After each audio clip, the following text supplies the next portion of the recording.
ও জিহাদ বিষয়। আমি যে জিহাদ বিষয় নিয়েছি, আল্লাহ আমাদেরকে জিহাদের হুকুম করেছেন। আমি কোরআনে আয়াতটি বলে দেই, ইনশাআল্লাহ আলোচনা যাচ্ছি। আল্লাহ সুবহানাহু ওয়া তাআলা আমাদেরকে জিহাদের জন্য, জিহাদ মানে যুদ্ধের জন্য, প্রত্যেকটা মুসলমানকে আমাদের পরেই আল্লাহ যেটার জন্য আদেশ করেছেন সেটা হচ্ছে জিহাদ। আল্লাহ যখনই বলেছেন আকিমুস সালাত, তখন তারপরেই জিহাদের কথা বলেছেন।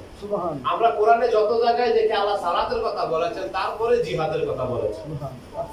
আর কোন জিহাদটা সবচেয়ে বড় তা আমরা প্রত্যেকটা মুসলমান পারবো, সেটাও হাদিস শরীফ দ্বারা আমি বলে দেবো। এবং কোরআনের আয়াত যে ভূমিকা সূরা মাইদার 35 নম্বর আয়াতটি পাঠ করেছি, এই আয়াতের বঙ্গানুবাদ বললেই আপনারা বুঝতে পারবেন। আমি আজকে জিহাদের রেফারেন্স কোরআন থেকে আমি গবেষণা করে যে আয়াতগুলো বাহির করেছি, সূরা বাকারার মধ্যে আল্লাহ সুবহানাহু ওয়া তাআলা 190 থেকে 195 নং আয়াত পর্যন্ত জিহাদের বিষয়ে আলোচনা করেছেন। আল্লাহ সুবহানাহু ওয়া তাআলা কোরআনুল কারীম, কোরআন মানে আল্লাহর কালাম, আল্লাহর কথা। কোরআন মানে কি? আল্লাহর কালাম, আল্লাহর কথা। তারপরে সূরা বাকারার মধ্যে আল্লাহ সুবহানাহু ওয়া তাআলা 216 থেকে 218 পর্যন্ত জিহাদের বিষয়ে হুকুম করেছেন। তারপরে আল্লাহ সুবহানাহু ওয়া তাআলা সূরা বাকারার মধ্যে 244 নম্বর আয়াতে, সূরা বাকারা 246 নম্বর আয়াতে, সূরা বাকারার 49 থেকে 249 থেকে 251 নম্বর আয়াতে আল্লাহ জিহাদের আলোচনা এবং হুকুম করেছেন। আল্লাহ সুবহানাহু ওয়া তাআলা এভাবে আমি 20টা সূরা থেকে অসংখ্য আয়াত সংগ্রহ করেছি। আল্লাহ সুবহানাহু ওয়া তাআলা সূরা আলে ইমরানের 13 নম্বর আয়াতে জিহাদের হুকুম করেছেন, আদেশ করেছেন, আলোচনা করেছেন। জিহাদের আয়াত হচ্ছে সূরা আলে ইমরানের 13 নম্বর আয়াত, 111 নম্বর আয়াত, 121 থেকে 128 নম্বর আয়াত, 139 থেকে 146 নম্বর আয়াত, 151 থেকে 152 নম্বর আয়াত, 155 থেকে 156 নম্বর আয়াত, 160, 166 থেকে 168 নম্বর আয়াত, 173 থেকে 175 নম্বর আয়াত, 195 থেকে 200 নম্বর আয়াত। এই আয়াতগুলির মধ্যে আল্লাহ জিহাদের কথা বলেছেন, অথচ আমরা তার আগে শুনে। তারপরে আল্লাহ সুবহানাহু ওয়া তাআলা সূরা আন-নিসার মধ্যে আয়াত নাম্বার 71, আয়াত নাম্বার 74 থেকে 77, আয়াত নাম্বার 84, আয়াত নাম্বার 91, আয়াত নাম্বার 95 থেকে 96 ও 104 আল্লাহ জিহাদের কথা বলেছেন। আল্লাহ সুবহানাহু ওয়া তাআলা সূরা মাইদার আয়াত 35 ও 56 নম্বর আয়াতে জিহাদের কথা বলেছেন। আল্লাহ সুবহানাহু ওয়া তাআলা সূরা আনফাল আয়াত 5 থেকে 6, 15 থেকে 18, 39, 45, আয়াত নম্বর 56 থেকে 60, আয়াত নম্বর 65 থেকে 66, আয়াত নম্বর 73 থেকে 75 জিহাদের কথা বলেছেন। আল্লাহ সুবহানাহু ওয়া তাআলা সূরা আত-তাওবা আয়াত নম্বর 5, আয়াত নম্বর 12 থেকে 16, আয়াত নম্বর 20, 23 থেকে 24, 26 থেকে 29, 36, 38 থেকে 41, 44, 73, 81 নম্বর, 88 নম্বর থেকে 89, মনোযোগ দিয়ে শুনেন, 91 নম্বর, 111, 123 আল্লাহ সুবহানাহু ওয়া তাআলা সূরা তাওবার জিহাদের কথা বলেছেন। একটু মনোযোগ দেন, আপনারা বাইরে থেকে পড়াশোনা করে দেখতে পারবেন আমরা জিহাদের ধারে কাছে নেই। আল্লাহ সুবহানাহু ওয়া তাআলা সূরা নাহলের আয়াত 110 এ জিহাদের কথা বলেছেন। আল্লাহ সুবহানাহু ওয়া তাআলা সূরা আম্বিয়া আয়াত নম্বর 79 থেকে 80 নম্বর আয়াতে বলেছেন। আল্লাহ সুবহানাহু ওয়া তাআলা সূরা হজ আয়াত নম্বর 38 থেকে 40 ও 78 নম্বর আয়াতে বলেছেন। আল্লাহ সুবহানাহু ওয়া তাআলা সূরা ফুরকানের আয়াত নম্বর 52, আল্লাহ সুবহানাহু ওয়া তাআলা সূরা আনকাবুতের আয়াত নম্বর 69, আল্লাহ সুবহানাহু ওয়া তাআলা বলেছেন সূরা আদমের আয়াত নম্বর 9 থেকে 15, 18 থেকে 20, 22 থেকে 27, আল্লাহ সুবহানাহু ওয়া তাআলা সূরা সাবার আয়াত 10 থেকে 11 তে বলেছেন। আল্লাহ সুবহানাহু ওয়া তাআলা সূরা মুহাম্মদের আয়াত নম্বর 4 থেকে 7, 20 থেকে 21, 31, 35 ও 38 নং আয়াতে বলেছেন। আল্লাহ সুবহানাহু ওয়া তাআলা সূরা ফাতির আয়াত নাম্বার 16 থেকে 23 নম্বরে জিহাদের কথা বলেছেন। আল্লাহ সুবহানাহু ওয়া তাআলা সূরা হুজুরাতের আয়াত নম্বর 9 থেকে 15 থেকে আয়াত জিহাদের কথা বলেছেন। আল্লাহ সুবহানাহু ওয়া তাআলা সূরা কামারের আয়াত 43 থেকে 45 এ জিহাদের কথা বলেছেন। আল্লাহ সুবহানাহু ওয়া তাআলা সূরা হাদীদের আয়াত নম্বর 10 থেকে 25 জিহাদের কথা বলেছেন। আল্লাহ সুবহানাহু ওয়া তাআলা সূরা হাশরের আয়াত নম্বর 2 ও 14 নম্বর আয়াতে জিহাদের কথা বলেছেন। আল্লাহ সুবহানাহু ওয়া তাআলা সূরা আস-সাফের আয়াত 4, 10 থেকে 14 জিহাদের কথা বলেছেন। তাহলে এখানে আমি 20টা সূরা থেকে অসংখ্য আয়াত কালেকশন করে আপনাদের কাছে বললাম আল্লাহ আমাদের উপরে জিহাদের হুকুম করেছেন। সুবহানাল্লাহ। আল্লাহর হুকুম ছেড়ে দেওয়া, তরক করা সে কি বান্দার কাতারে পড়ে? না। এবার আসেন সহজ করে দিচ্ছি। আপনাদের এখন কষ্ট লাগতেছে আমরা কিভাবে জিহাদ করব? কষ্ট লাগতেছে না? এখন আল্লাহর রাসূল জিহাদ সহজ করে দিয়েছেন। জানেন শেষকালে ওনার উম্মতরা দুর্বল হবে, তলোয়ার নিয়ে যুদ্ধ করতে পারবে না, রক্ত ঝরাইয়া যুদ্ধ করতে পারবে না। এইজন্য আল্লাহ রাসূল সাল্লাল্লাহু আলাইহি সাল্লাম সবচেয়ে বড় যুদ্ধ ঘোষণা দিয়েছেন কাকে? বাইহাকি শরীফের হাদিস, রাসূল সাল্লাল্লাহু আলাইহি সাল্লাম বলেন উত্তম জিহাদ, বদরের যুদ্ধ, উহুদের যুদ্ধ, যত বড় বড় যুদ্ধ করেছেন রাসূল সাল্লাল্লাহু আলাইহি সাল্লাম, প্রত্যেকটা যুদ্ধের শেষে বলেছেন উত্তম জিহাদ হচ্ছে নিজের নফসের সাথে জিহাদ করা, নিজের নফসের সাথে যুদ্ধ করা। তার সাথে নিজের নফসের সাথে যুদ্ধ করা। আল্লাহ রাসূল সাল্লাল্লাহু আলাইহি সাল্লাম আমাদেরকে সহজ করে দিয়েছেন। এবার দেখেন সূরা মাইদার আয়াত নম্বর 35-এ আল্লাহ সুবহানাহু ওয়া তাআলা আমাদেরকে কোন যুদ্ধের কথা বেশি করে বলতেছেন। আল্লাহ সুবহানাহু ওয়া তাআলা সূরা মাইদার 35 নম্বর আয়াতে বলতেছেন, হে ঈমানদারগণ, তোমরা ভয় করো এবং আনুগত্য দ্বারা তাহার সান্নিধ্য অন্বেষণ করো এবং আল্লাহর পথে জিহাদ করিতে থাকো। এবার দেখেন জিহাদ কিভাবে করতে বলছে, আশাতে তোমরা পূর্ণ সফল হইবে। কিভাবে জিহাদ করতে বলছে বুঝতে পারছেন? আমি আবারও বলি, হে ঈমানদারগণ, আল্লাহকে ভয় করো এবং আনুগত্য করো। আল্লাহকে ভয় করা, আনুগত্য করা, এটা নিজের নফসের সাথে জিহাদ করা। তাহার সান্নিধ্য অন্বেষণ করো, অর্থাৎ আল্লাহর সান্নিধ্য অন্বেষণ করা জিহাদ, সবচেয়ে বড় জিহাদ। আল্লাহ নিজে এই জিহাদের জন্য তাগাদা দিয়েছেন, আল্লাহর সান্নিধ্য অন্বেষণ করার জন্য। তারপর আল্লাহ সুবহানাহু ওয়া তাআলা বলতেছেন আল্লাহর পথে জিহাদ করো। কার পথে? আল্লাহর পথে। আমাদের প্রত্যেকটা কর্মের মধ্যে আল্লাহর পথে নিজে প্রতিষ্ঠিত থেকে এটার নাম হচ্ছে সবচেয়ে বড় জিহাদ। নিজের নফসের সাথে খান্নাস রূপে মিশে থাকা শয়তানের সাথে জিহাদ। শয়তান তার পথে আমাদেরকে নিয়ে যাচ্ছে, আমরা তার পথে না গিয়ে আল্লাহর পথে থাকবো। আল্লাহর পথে জিহাদ করার জন্য আল্লাহ আমাদেরকে বলতেছেন আশা যে তোমরা পূর্ণ সফল কাম হইবে। অর্থাৎ আল্লাহ সুবহানাহু ওয়া তাআলা বলতেছেন আমরা যদি আল্লাহর পথে জিহাদ করতে পারি, আল্লাহ আমাদেরকে আশা দিতেছেন যদি তোমরা আল্লাহর পথে জিহাদ করো, আশা যে তোমরা সফল কাম হইবে। সুবহানাল্লাহ। আমরা নিজের নফসের সাথে জিহাদ করতে পারি না, পারি? নিজের নফসের সাথে জিহাদ করতে পারি না। তাহলে এই যে আজকের বিষয় নিয়েছি, আমাদের আজকের আলোচনার বিষয় হচ্ছে যে নবী দাবি করা, খোদা দাবি করা ও জিহাদ বিষয়। কথা বুঝতে পারছেন? অধিকাংশ মানুষ নবী দাবি করে। কিভাবে নবী দাবি করে? অধিকাংশ মানুষ খোদা দাবি করে।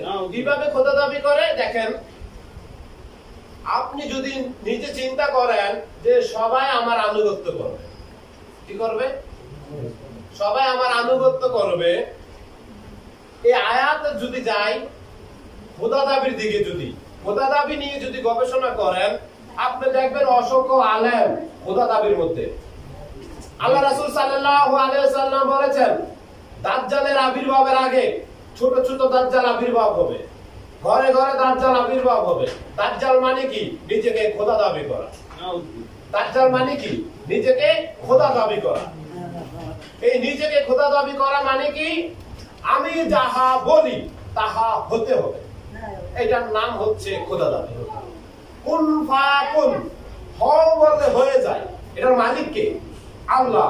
যে বলে আমি যাহা বলি তাহা হতে হবে, যার ভিতরে এই বাক্যটা আছে, এই কর্মটা আছে, সে নিজে খোদা দাবি করে আছে, সে নিজেও জানে না এটাতে খোদা দাবি। যার মনের মধ্যে এই কথাটা বাস করে, এই ভাবটা বাস করে, এই কর্মটা বাস করে, আমি তাকে অনুরোধ করে বলবো এই ভাবটা হচ্ছে খোদা দাবির ভাব। এই ভাবটাকে ছেড়ে দিতে হবে, এটার সাথে জিহাদ করতে হবে। আমি যাহা বলি তাহা হতে হবে, এটা হচ্ছে খোদা দাবি। কথাটা বুঝতে পারছেন? ক্লিয়ার? আমি যাহা বলি তাহা হতে হবে, এটা হচ্ছে খোদা দাবি। সবাই আমার আনুগত্য করবে, এটা হচ্ছে নবী দাবি। সবাই আমার আনুগত্য করবে, এটা হচ্ছে নবী দাবি। তাহলে বলেন এবার আলেমদের মধ্যে আসেনি আমি যেটা আয়াত বলছি যেভাবে বলছি এভাবেই হতে হবে, খোদা দাবি। তোমরা সবাই আমি যে আকীদা পোষণ করি এই আকীদা অনুসরণ করো, নবী দাবি। তাহলে এই বাতিলদের থেকে নিজে জিহাদ করে নিজের নফসকে নিয়ন্ত্রণে নিয়ে আসতে হবে। কথা বুঝতে পারতেছেন? অর্থাৎ নবী দাবি আর খোদা দাবি শতকরা 99/2% এর মধ্যে খোদা দাবি, নবী দাবি মাত্র 8% এর মধ্যে নবী দাবি, খোদা দাবি নেই। যেমন ধরেন আমার ফ্যামিলিগত আমি বুঝাই, ফ্যামিলিগত বিষয়, আপনি যখন আপনার স্ত্রীর সাথে বিবির সাথে কথা বলবেন, সে বলবে তোমার ঈমান নাই। স্ত্রীকে বিশ্বাস করার নাম ঈমান নয়। আপনার বিবি যখন স্বামীর সাথে কথা বলবে, স্বামী বলবে স্ত্রীকে তোমার ঈমান নাই। স্বামীকে বিশ্বাস করার নাম ঈমান নয়।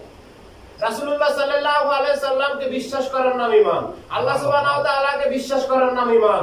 মৃত্যুকে বিশ্বাস করার নাম ঈমান। জন্ম বিশ্বাস করার নাম ঈমান। কবর, হাসর, মিজান, ফুলসিরাত বিশ্বাস করার নাম ঈমান। আল্লাহর জন্য সত্যকে সত্য জানা, আল্লাহর জন্য মিথ্যাকে মিথ্যা জানার নাম ঈমান। কোন স্বামী যদি তার স্ত্রীকে বিশ্বাস করে ছেড়ে দেয়, কোন বাবা যদি তার সন্তানকে বিশ্বাস করে ছেড়ে দেয়, ওই ব্যক্তি ঈমানদার না, ওই ব্যক্তি দায়ুস। আল্লাহ রাসূল সাল্লাল্লাহু আলাইহি সাল্লাম বলেন দায়ুস জান্নাতে যাবে। অর্থাৎ আপনি আপনার বিবির কাছে ঈমানদার সাজতে গেলেন, আপনি ঈমানদার না, আপনি দায়ুস হবেন। আপনি আপনার সন্তানের কাছে ঈমানদার সাজতে যাবেন, সন্তানকে বিশ্বাস করেন। সন্তানকে বিশ্বাস করার নাম ঈমান না, সন্তানকে বিশ্বাস করার নাম হচ্ছে দায়ুস। দায়ুস অন্তিম কালো জান্নাতে যাবে। আপনার কাজ হচ্ছে সন্তানের বেলায়, বিবির বেলায়, পরিবারের বেলায় পরিচালনা করা। কি করা? পরিচালনা করা। আপনি পরিচালনার জায়গায় যদি বলেন তাদেরকে তাদের মতো ছেড়ে দিয়ে আমি বিশ্বাস করি না, এটা আপনি আল্লাহকে বাদ দিয়ে দিয়েছেন। অথচ আল্লাহ আপনাকে প্রতিনিধিত্ব দিয়েছেন যার যার পরিবার নিয়ে। আল্লাহ সুবহানাহু ওয়া তাআলা কোরআনুল কারীমে বলেন কু আনফুসাকুম ওয়া আহলিকুম নারা। বান্দা তুমি নিজে বাঁচো, তোমার হালকে বাঁচাও, তোমার পরিবার বর্গদেরকে বাঁচাও, তোমার জাতিদেরকে, জাতি বলতে সকল মানবকে বাঁচাও দোজখের আগুন হইতে। তাহলে আমাকে বাঁচানোর জন্য বলেছে। রাসূলুল্লাহ সাল্লাল্লাহু আলাইহি সাল্লাম বলেন দাজ্জালের আবির্ভাবের আগে সবচেয়ে বড় লক্ষণ হবে মহিলাদেরকে ঘরে ধরে রাখা যাবে না। কোনো না কোনো অজুহাতে, কোনো না কোনো অজুহাতে তারা ঘর থেকে বাইরে হবে। আপনারা দেখতেছেন এখন মহিলাদেরকে ধরে রাখা যায় না। অথচ আমরা জিকির যখন করি, আমাদের সর্ব অঙ্গ দিয়ে যখন আমরা জিকিরে জলি করি, সেটাকে বলে নাচানাচি। এটা নাচানাচি নয়, সর্ব অঙ্গ দিয়ে জিকির করা। কিন্তু যে নাচানাচি হারাম, যে অঙ্গ এক অপরকে দেখাইয়া কোমর দুলাইয়া নাচে, সেটা যৌনতা, সেটা হারাম। এটা সবার ঘরে ঘরে, হাতে হাতে, মোবাইলে, টিভির মধ্যে হচ্ছে। পিতা সন্তান, মাতা সন্তান একসাথে বসে টিভি সেটের সামনে দেখতেছে নাচানাচি, যৌনতা। যেটা হারাম সেটা দেখতেছে, কিন্তু যেটা প্রয়োজন আল্লাহর জিকিরের মধ্যে সর্ব অঙ্গ দিয়ে জিকির করা, সর্ব শরীর দিয়ে জিকির করা, যেটাকে বলে জিকিরের জলি। আমি আপনাকে বলতেছি আল্লাহর নামে শপথ করে, আল্লাহর নামে শপথ করে, আল্লাহর নামে শপথ করে, আল্লাহর নামে শপথ করে। আপনি যে কোনো ওয়াক্তে সালাতের আগে, অর্থাৎ সালাতের পূর্বে আগে বলা হয়, আগে যদি আপনি 5 মিনিট জিকিরে জলি করেন, তারপরে সালাত আদায় করবেন, আল্লাহর রহমতে আমি বলতেছি, আল্লাহর কুদরতি পাঁচ হয়ে বলতেছি, আপনার সালাতের মধ্যে মনোযোগ, আপনার যে মনোযোগ ছিল তার চেয়ে শতভাগ বেড়ে যাবে। আপনি যদি সালাতের আগে 5 মিনিট 2 মিনিট জিকিরে জলি করেন মন দিয়ে, সালাতের মধ্যে মন বেড়ে যাবে, সালাতের মধ্যে একাগ্রতা বেড়ে যাবে, যেটাকে বলে আমাদের তরিকতের ভাষায় হুজুরি করা। কিন্তু আজকে আমরা তরিকতের যারা আমরা জিকির করি, জিকিরে জলি করি, শরীর নাচাইয়া, অর্থাৎ শরীর ঝাঁকাইয়া, জিকিরের সাথে শরীর যখন ঝাঁকে সেটা জিকির করে, এটা নাচেন। মেশকাত শরীফের 137 পৃষ্ঠায় হযরত আব্দুল্লাহর ছেলে, হযরত উমরের ছেলে আব্দুল্লাহ উমর বিন আব্দুল্লাহ, তিনি বলতেছেন রাসূলুল্লাহ সাল্লাল্লাহু আলাইহি সাল্লাম এত সুন্দর করে নেচেছেন, ওনার কাঁধের রুমাল মুবারক জমিনে পড়ে গিয়েছে। আল্লাহ রাসূল সাল্লাল্লাহু আলাইহি সাল্লাম বলেন আশিক মাসুকের খুশির খবর পাইয়া যার দিলের মধ্যে জোশ আসে না, তার মধ্যে কাফের দ্বিতীয়ত নেই। অর্থাৎ আমার নবীর উম্মত যারা গরিব তারা কাঁদতেছে ইয়া রাসূলুল্লাহ ইয়া হাবিবাল্লাহ বলে। কেন কাঁদতেছে? তারা বলতেছে ইয়া রাসূলুল্লাহ আপনার ধনী উম্মত যারা, তারা বেশি বেশি ইবাদত করতে পারে, আপনার দরিদ্র উম্মত আমরা যারা আছি আমরা বেশি বেশি ইবাদত করতে পারি না। হাসরের ময়দানে আল্লাহ আমাদের বেলায় জানে কি বিচার করবে। রাসূলুল্লাহ সাল্লাল্লাহু আলাইহি সাল্লাম চুপ করে বসে আছেন। এমন অবস্থায় জিবরাইল আলাইহিস সালামকে আল্লাহ সুবহানাহু ওয়া তাআলা পাঠিয়েছেন। পাঠিয়ে যখন বললেন যে ইয়া রাসূলুল্লাহ ইয়া হাবিবাল্লাহ, আল্লাহ সুবহানাহু ওয়া তাআলা বলেছেন আপনার গরীব উম্মত ধনী উম্মতের চেয়ে 500 বছর আগে জান্নাতে। সুবহানাল্লাহ। তখন আমার নবী একদিকে চামড়াওয়ালা দোপ, যেটাকে বলে দোপ,